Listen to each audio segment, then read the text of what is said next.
નોઈડાના રવિપુરા વિસ્તારમાં પાકિસ્તાની મૂળની સીમામાં હૈદર ઉપર હુમલો કરનાર શખ્સ તેજસ જાની સુરેન્દ્રનગરનો હોવાનું બહાર આવ્યું છે। તેજસ જાનીએ સીમા હૈદરના ઘરમાં ઘૂસીને તેમનું ગળું દબાવવાનો પ્રયાસ કર્યો હતો અને 3 થી 4 થપ્પડ પણ માર્યા હતા।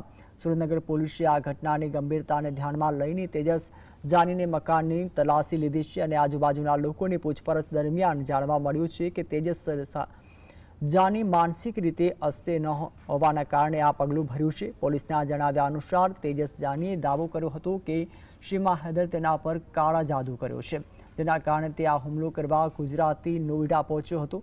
તપાસમાં એ પણ બહાર આવ્યું છે કે તેજસ જાની છેલ્લા 3 દિવસથી પોતાનું ઘર છોડીને ગેરહાજર હતો અને તેણે સુરેન્દ્રનગરથી ટ્રેનમાં જનરલ ડબ્બાની ટિકિટ લઈને નવી દિલ્હી પહોંચ્યો હતો અને ત્યાંથી બસ દ્વારા રૂબપુરા ગામે સીમા હૈદરના ઘરે પહોંચ્યો હતો અને તેના મોબાઈલમાં સીમા હૈદરના સ્ક્રીનશોટ પણ મળી આવ્યા છે, જે તેની માનસિક સ્થિતિ અને ઇરાદાઓ પર વધુ સવાલો પણ ઊભા કરે છે।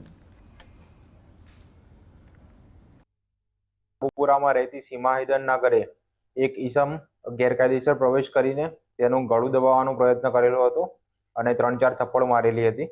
આ કારણે સીમા હૈદરે બૂમાબૂમ કરતા તેના પરિવારજનો અને પડોશીઓ આવી ગયેલા હતા અને તે ઈસમને પકડીને ગ્રેટર નોઈડા પોલીસને સોંપવામાં આવેલો હતો।